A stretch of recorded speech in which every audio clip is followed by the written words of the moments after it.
A Nose for the King by Jack London. In the morning calm of Korea, when its peace and tranquility truly merited its ancient name, Chosen, there lived a politician by the name Yi Chin-ho. He was a man of parts and, who shall say, perhaps in no wise worse than politicians the world over. But, unlike his brethren in other lands, Yi Chin-ho was in jail. Not that he had inadvertently diverted to himself public moneys, but that he had inadvertently diverted too much. Excess is to be deplored in all things, even in grafting, and Yi Chin-ho's excess had brought him to most deplorable straits. 10,000 strings of cash he owed the government, and he lay in prison under sentence of death. There was one advantage to the situation. He had plenty of time in which to think, and he thought well. Then called he the jailer to him. "Most worthy man, you see before you one most wretched," he began. "Yet all will be well with me, if you will but let me go free for 1 short hour this night. All will be well with you, for I shall see to your advancement through the years, and you shall come at length to the directorship of all the prisons of Chosen." "How now?" demanded the jailer. "What foolishness is this? 1 short hour, and you but waiting for your head to be chopped off, and I with an aged and much to be respected mother, not to say anything of a wife and several children of tender years. Out upon you for the scoundrel that you are! From the sacred city to the ends of all the 8 coasts, there is no place for me to hide," Yi Chin-ho made reply. "I am a man of wisdom, but of what worth is my wisdom here in prison? Were I free, well I know I could seek out and obtain the money wherewith to repay the government. I know of a nose that will save me from all my difficulties." "A nose!" cried the jailer. "A nose," said Yi Chin-ho. "A remarkable nose, if I may say so, a most remarkable nose." The jailer threw up his hands despairingly. "Ah, what a wag you are! What a wag!" he laughed. "To think that that very admirable wit of yours must go the way of the chopping block." And so saying, he turned and went away.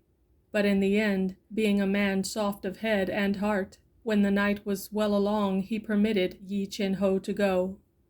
Straight went he to the governor, catching him alone and arousing him from his sleep. "Yi Chin-ho, or I'm no governor," cried the governor. "What do you here who should be in prison waiting on the chopping block?" "I pray your excellency, listen to me," said Yi Chin-ho, squatting on his hams by the bedside and lighting his pipe from the firebox. "A dead man is without value. It is true, I am as a dead man without value to the government, to your excellency, or to myself. But if, so to say, your excellency were to give me my freedom—" "Impossible!" cried the governor. "Besides, you are condemned to death. Your excellency well knows that if I can repay the 10,000 strings of cash, the government will pardon me," Yi Chin-ho went on. "So, as I say, if your excellency were to give me my freedom for a few days, being a man of understanding, I should then repay the government and be in position to be of service to your excellency. I should be in position to be of very great service to your excellency." "Have you a plan whereby you hope to obtain this money?" asked the governor. "I have," said Yi Chin-ho. "Then come with it to me tomorrow night. I would sleep now," said the governor, taking up his snore where it had been interrupted. On the following night, having again obtained leave of absence from the jailer, Yi Chin-ho presented himself at the governor's bedside. "Is it you, Yi Chin-ho?" asked the governor. "And have you the plan?" "It is I, your excellency," answered Yi Chin-ho, "and the plan is here." "Speak," commanded the governor. "The plan is here," repeated Yi Chin-ho, "here in my hand." The governor sat up and opened his eyes. Yi Chin-ho proffered in his hand a sheet of paper. The governor held it to the light. "Nothing but a nose," said he. "A bit pinched, so and so, your Excellency," said Yi Chin-ho. "Yes, a bit pinched here and there, as you say," said the governor. "Withal, it is an exceeding corpulent nose, thus and so, all in one place at the end," proceeded Yi Chin-ho. "Your Excellency would seek far and wide, and many a day for that nose, and find it not." "An unusual nose," admitted the governor. "There is a wart upon it," said Yi Chin-ho. "A most unusual nose," said the governor. "Never have I seen the like. But what do you with this nose, Yi Chin-ho?" "I seek it whereby to repay the money to the government," said Yi Chin-ho. "I seek it to be of service to your Excellency, and I seek it to save my own worthless head. Further, I seek your Excellency's seal upon this picture of the nose." And the governor laughed, and affixed the seal of state, and Yi Chin-ho departed.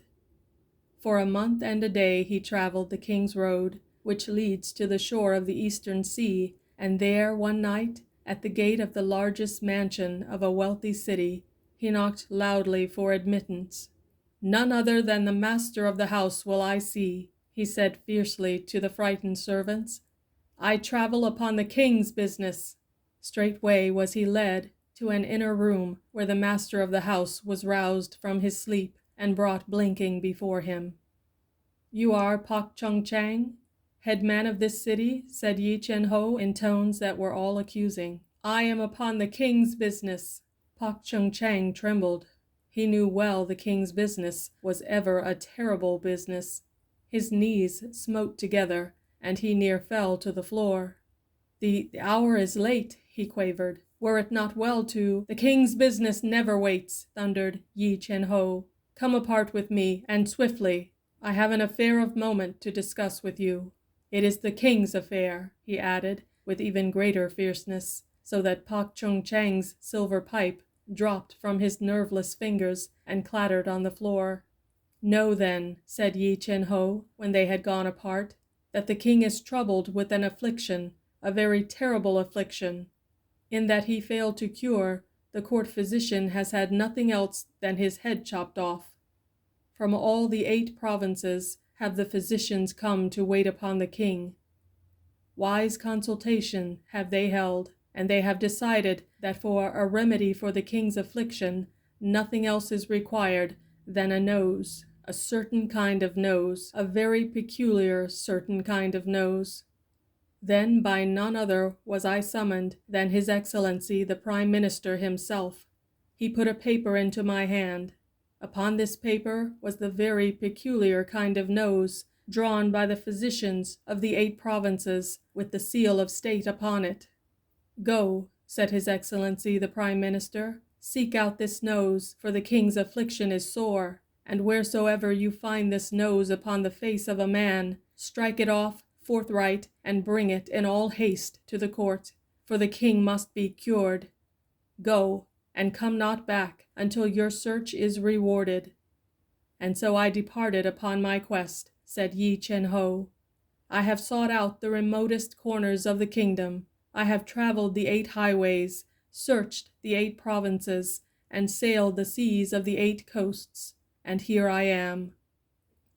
With a great flourish, he drew a paper from his girdle, unrolled it, with many snappings and cracklings, and thrust it before the face of Pak Chung Chang. Upon the paper was the picture of the nose. Pak Chung Chang stared upon it with bulging eyes. "Never have I beheld such a nose," he began. "There is a wart upon it," said Yi Chin-ho. "Never have I beheld—" Pak Chung Chang began again. "Bring your father before me," Yi Chin-ho interrupted sternly. "My ancient and very much to be respected ancestor sleeps," said Pak Chung Chang.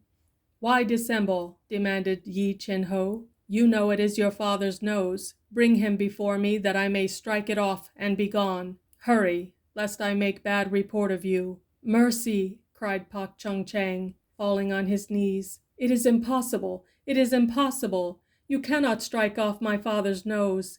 He cannot go down without a nose to the grave.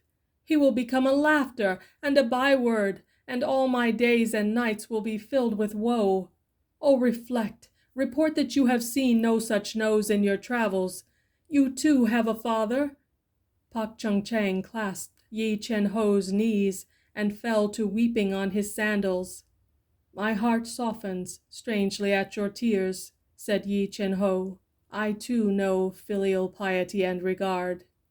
But," he hesitated, then added, as though thinking aloud, "it is as much as my head is worth." "How much is your head worth?" asked Pak Chung Chang in a thin, small voice. "It is not a remarkable head," said Yi Chen Ho, "an absurdly unremarkable head, but such is my great foolishness. I value it at nothing less than 100,000 strings of cash." "So be it," said Pak Chung Chang, rising to his feet. "I shall need horses to carry the treasure," said Yi Chen Ho, "and men to guard it well as I journey through the mountains. There are robbers abroad in the land." "There are robbers abroad in the land," said Pak Chung Chang sadly, "but it shall be as you wish, so long as my ancient and very much to be respected ancestor's nose abides in its appointed place." "Say nothing to any man of this occurrence," said Yi Chen Ho, "else will other and more loyal servants than I be sent to strike off your father's nose." And so Yi Chen Ho departed on his way through the mountains, blithe of heart and gay of song, and he listened to the jingling bells of his treasure-laden ponies. There is little more to tell. Yi Chen Ho prospered through the years. By his efforts, the jailer attained at length to the directorship of all the prisons of Chosen. The governor ultimately betook himself to the sacred city to be prime minister to the king, while Yi Chen Ho became the king's boon companion and sat at table with him to the end of a round, fat life. But Pak Chung Chang fell into a melancholy, and ever after he shook his head sadly with tears in his eyes whenever he regarded the expensive nose of his ancient and very much to be respected ancestor. End of A Nose for the King by Jack London.